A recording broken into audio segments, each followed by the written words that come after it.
davantage de nos ressources actuelles.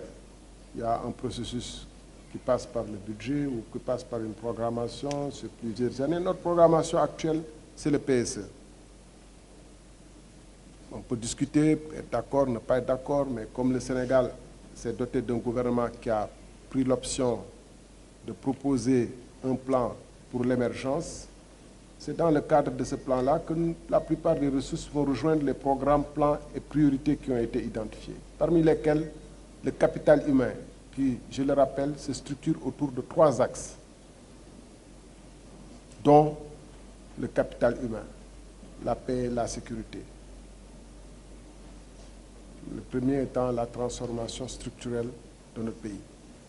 Et quand, en février 2014, le président avait établi le PSE et qui avait reçu l'approbation et le soutien d'une partie de nos partenaires, nous ne parlions pas encore de découverte, etc. Mais nous sommes tous, et je vous invite à lire le PSE, peut-être même pour mieux le critiquer, nous sommes tous d'accord qu'il avait à cette époque-là mis un accent considérable sur le capital humain, y compris la formation.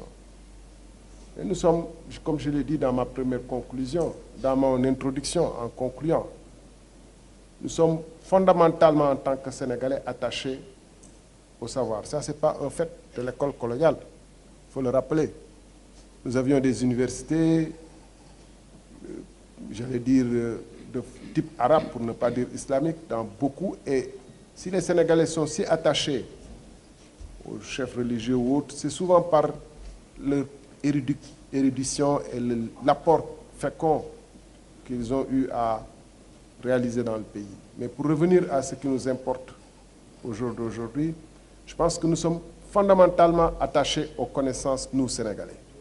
Nous respectons avant tout la connaissance et nous avons prouvé qu'avec les maigres ressources que nous avions, notre position en Afrique, de manière générale, j'ai eu la chance d'aller jusqu'aux Comores. Nous avons participé à l'édification de ce pays, à former les magistrats, les médecins, à tenir une partie de l'administration, pas parce que nous étions une puissance, mais parce que nous étions un pays reconnu par son capital humain. Et ça, c'est un des axes majeurs. Et c'est pourquoi, au-delà des efforts qui sont actuellement faits au niveau de l'école, l'une des premières décisions prises à l'arrivée au pouvoir du président, c'était des concertations sur l'avenir de l'enseignement. L'enseignement supérieur d'abord et puis de l'éducation nationale. Et on peut aussi être d'accord ou ne pas être d'accord sur les conclusions ou le contenu, mais il est manifeste, tant par les paroles que par les actes qui ont été posés jusqu'ici, en essayant d'ouvrir de nouvelles filières, de créer de nouvelles universités, d'investir davantage dans les laboratoires, que le capital humain au centre de nos préoccupations. Et donc, quand les ressources vont venir, c'est un des points importants qu'il faut régler. Mais le point le plus important, n'oublions pas, c'est qu'il suffit de se promener dans Saint-Louis quand je venais ici, qui est une ville qui a besoin d'investissement à tout point de vue. Les ordures n'arrivent même pas à être enlevées proprement. Là également, ce n'est pas souvent faute de volonté, c'est faute de ressources. Parce que nous sommes un pays qui, en 1960, était de 3 millions. Je le dis, comme je dis, moi j'étais syndicaliste, étudiant, etc. Mais n'oublions pas que nous étions 3 millions en 1960. Nous sommes aujourd'hui 13 millions. Notre taux de croissance, d'accroissement naturel de la population est sans commune mesure avec le taux de croissance de notre économie. C'est ça la réalité, puisqu'on est en milieu intellectuel et un milieu intellectuel et étudiant ne souffre d'aucun tabou. Donc, les besoins essentiels à résoudre, notre pays est confronté d'abord à des besoins fondamentaux. Fondamentaux. Il ne s'agit pas d'envoyer des comètes, des satellites sur la Lune, ou, enfin en orbite, de mettre en orbite des satellites, ou savoir construire des avions. Il s'agit de régler des problèmes triviaux. M. Sy l'a rappelé tout à l'heure, et là-dessus nous sommes d'accord. Et des efforts sont en train d'être faits là-dessus, mais quand des ressources supplémentaires viendront, il faudrait consacrer une part à régler ces problèmes fondamentaux, une autre part maintenant à investir pour que notre pays soit plus solide, pour qu'on puisse produire mieux et à des échelles plus importantes et plus conséquentes. Et je pense que c'est ça le sens du PSE, parce que l'émergence, c'est passer d'un...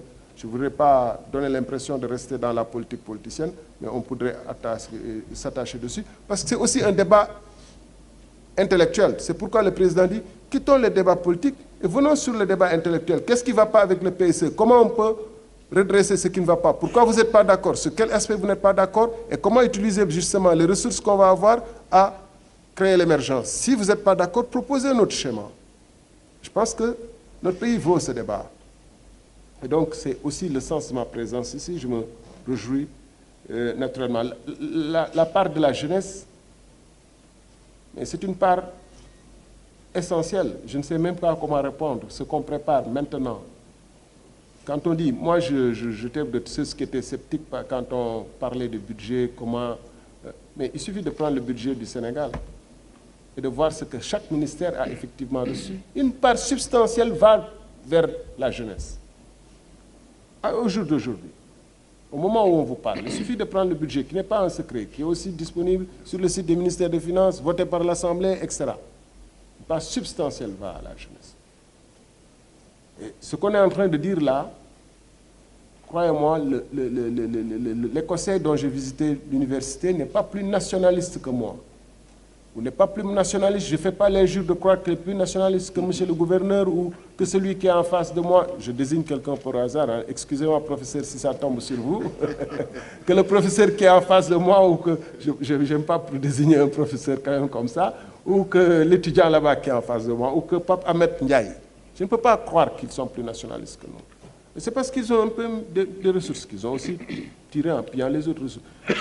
Construisent l'une des meilleures universités au monde sur le domaine du pétrole.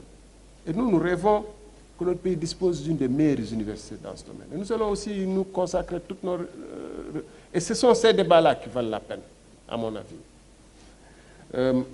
On est d'accord tous sur l'union fait la force. Donc, c'est avec plaisir que je suis venu et je reviendrai pour Cheikh Ngom chaque fois que possible. Je reviendrai avec d'autant plus de plaisir que j'ai aimé l'après-midi que j'ai passé ici. Je vous le dis franchement. L'exploration, je ne voulais pas aller dans les détails, mais les phases d'exploration du pétrole sont les phases parfois... Produire le pétrole ou le gaz, ce n'est pas une opération facile. C'est-à-dire qu'on aura, surtout le gaz, on aura le premier pétrole, le premier baril peut-être dans 4 ans, dans 5 ans. Parce qu'on n'a pas passé la phase d'exploration pour les 2 découvertes. L'exploration, comme on dit, ça demande d'abord faire une prospection, faire la géophysique, voir un peu ce que j'ai essayé d'expliquer au début. Est-ce que les réservoirs, quelle est la quantité, la qualité, est-ce que les réservoirs communiquent bien, si on trouve. Mais avant de trouver, il faut, comme j'ai dit, faire d'énormes travaux de s'assurer est-ce que du pétrole, des signes probants ou potentiels d'existence de pétrole sont là. C'est pour ça qu'on fait des sismiques, qu'on fait des traitements très compliqués pour regarder quels sont les indices éventuels de présence de pétrole ou de gaz. Et après, il faut mieux cerner, mieux localiser, forer, etc. On a dépassé cette phase. Là, on est dans la phase, comme j'ai essayé de l'expliquer au début, d'évaluation, de savoir maintenant et de délinéation, comme ils disent. Ce n'est pas mon métier, donc je ne veux pas m'aventurer trop dessus, c'est un truc de technicien. Mais de savoir si les réservoirs, parce que le pétrole n'est pas comme le fleuve, ce n'est pas une source qui coule tranquillement. C'est des jugements dans des réservoirs isolés les uns des autres qui peuvent plus ou moins bien communiquer, plus ou moins mal communiquer. Quand, comme ça s'est passé dans un pays voisin que je n'ai pas nommé, on fait un travail, on bâcle ce travail, on va trop vite, on se rend compte qu'un jugement potentiellement important est là, et au moment où on essaie de commencer à exploiter, on creuse un puits où on installe les mécanismes d'exploitation, on commence, et bien, tout ne vient pas parce que les différentes poches qui contiennent, les différents réservoirs qui contiennent le pétrole ne communiquent pas. Et là, il faudrait peut-être un nombre de puits beaucoup plus important, etc. Donc le travail qui est en train de faire, c'est de dire, on a des, je résume ça comme ça, des réservoirs plus ou moins, qui peuvent être plus ou moins disjoints ou plus ou moins communiquer bien. C'est de s'assurer qu'ils communiquent bien pour minimiser le nombre de puits à forer, minimiser le nombre de plateformes de pompage à faire et s'assurer que si on pompe, on retire le maximum de pétrole avec le minimum d'investissement, en optimisant, disons, les installations à mettre en place. Ça a un coût après, parce que c'est en haute mer, c'est des puits à 3000 mètres de profondeur, etc. Et après, maintenant, pour le pétrole, on le vend plus facilement que le gaz, où il faut d'abord trouver le marché, parce que le marché du gaz est beaucoup plus compliqué, comme je l'ai dit tout à l'heure. Donc, l'exploitation ne commencera que quand on aura passé toutes ces phases. Donc, on n'est pas encore à l'exploitation. Et c'est pourquoi, au lieu de démobiliser les gens et de faire comme dans certains pays, dès qu'on a découvert le pétrole, on a multiplié, les fonctionnaires ont commencé à faire.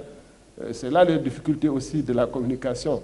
Ce que je vous dis est vrai, je ne veux pas citer le pays, mais nous sommes tous, vous pouvez chercher au courant qu'il y a un pays où on a informé de la découverte du gaz. Les gens ont commencé à faire des grèves, à manifester, etc. On veut l'argent, on veut des augmentations, on a trop souffert parce que bientôt on aura de quoi tenir. Les gens ont augmenté les salaires et le pétrole, quand on a commencé à l'exploiter, il n'était pas à la dimension nécessaire parce qu'on a bâclé une phase. Donc nous sommes vraiment dans cette perspective on a beaucoup discuté sur les sources potentielles de conflit, c'est pourquoi je ne vais pas m'attarder davantage dessus. La filière photovoltaïque est la première centrale solaire. Bokhol, je suis là aussi, en passant pour aller à Bokhol demain, puisqu'on est en train d'installer une centrale de 20 mégas qui va être inaugurée en octobre, si je ne m'abuse, en octobre prochain, octobre 2016. Centrale de 20 mégas. Il y a d'autres centrales en construction, mais c'est ce que ça intéresse pourrait nous accompagner pour visiter la centrale de Bokhol demain. Donc, bientôt, le photovoltaïque ne sera pas que de théorie au Sénégal, enfin à ce niveau, parce que ça existe déjà à des échelles plus petites ou à des utilisations domestiques, etc. Et nous entendons lancer assez prochainement, nous sommes en train de travailler d'arrache-pied dessus, nous souhaiterions que ce soit lancé avant la fin de l'année si c'est possible, un appel d'offres pour une centrale solaire de 100 mégas. Donc nous sommes en train de travailler dessus et je pense que tous ceux qui ont eu à travailler dans la filière photovoltaïque pourront se réjouir bientôt de voir que leur rêve aboutisse. Mais en passant, je dois ajouter que dans le cadre d'ailleurs de l'accompagnement des populations relativement démunies, nous sommes en train de travailler sur un programme que j'aime beaucoup et sur lequel je communique aussi souvent à l'occasion, qui est le programme national de biodigesteurs. C'est-à-dire qu'on utilise les bousses de vache et quelques autres déchets organiques, j'allais dire, d'origine animale ou humaine, pour pouvoir produire non seulement du gaz de cuisson, puisque nous savons que l'essentiel aujourd'hui des sources de cuisson dans le monde rural, c'est le bois. Et par parenthèse, 55% de nos besoins énergétiques sont réglés par le bois. 55% de nos besoins en énergie. Le 15% seulement par l'électricité.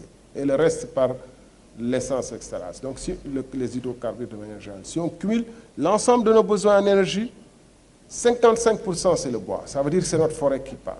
Et si bien qu'on est en train de faire un programme qui s'appelle Biodigesteur, qu'on a 10 000 biodigesteurs, et nous, on a visité des gens chez qui ont installé les biodigesteurs. Je parle aux étudiants pour qu'éventuellement, ils encouragent les autres à le faire.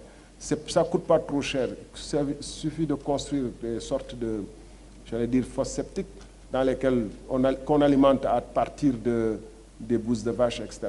Et en sortie, il y a le gaz. Et ça peut, vraiment, je vous dis, j'ai vu ça, ça peut assurer la cuisson d'un ménage normal de 8-10 personnes, etc. Ça donne de l'éclairage, mais surtout, ça donne un fertilisant très puissant qui permet d'avoir un cercle vertueux, parce que j'ai vu des gens qui, en vendant cet engrais ou en utilisant cet engrais qui produit des rendements de 200% par rapport à l'engrais normal sur du mil ou du maïs, etc., j'ai vu des gens qui ont vendu eux, ils sont en train de construire des bâtiments là-dessus. Ça, je l'ai vu vraiment dans le Fatick, il y a 2 mois, je pense, on était ensemble dans ce genre de visite. Ceux que ça intéresse, on peut leur donner les informations relatives. Mais c'est également une filière très prometteuse pour le Sénégal. Je voulais donc terminer. Je pense qu'on a fait le tour des questions. Je ne voudrais pas me faire des engagements par rapport au GAET, mais on va entrer en contact avec Petrosen et autres et voir toute la collaboration possible. J'ai bien noté la question des bourses. Bon, et on veut me faire prendre des engagements de derrière. Mais moi, je dis, en général, je ne fais que les engagements que je tiens. Mais ce que je fais, on va prendre contact à travers Petrosen et voir toute la possibilité qu'il y a de collaborer pour aider les Sénégalais qui sont là-bas et pour peut-être mieux définir les besoins. Je voudrais terminer, peut-être si c'est mon dernier mot, sauf si j'ai une autre occasion, pour dire que le débat que j'ai eu est très vivifiant pour nous. Vivifiant parce que c'est notre société qui est là. C'est l'image de notre société, une société qui a toujours été rétive. Hein. C'est comme ça. Kocc Barma, il est connu pour avoir souvent lancé des pics au roi à travers ses tchars. Les gens du fleuve ou d'autres, le sud, les Djola n'ont jamais eu de roi, réellement. J'espère qu'il n'y a pas de Djola ici dans la salle, parce que quand les malheurs s'abattaient, c'était la faute au roi. Et souvent, personne ne voulait plus être roi. Hein. Donc, nous sommes une société ouverte, de dialogue, de débat. Et c'est pourquoi c'est le sens de ma présence ici. Et chaque fois que vous souhaiterez, je suis votre partenaire pour qu'on puisse engager des dialogues. Seulement, je n'ai pas compris le sens de la parabole sur la discipline. Rappelez simplement que, moins que de discipline, il s'agit de mutuel respect. Comme je l'ai dit tout à l'heure, moins que de discipline, je pense qu'on peut tout reprocher à notre président.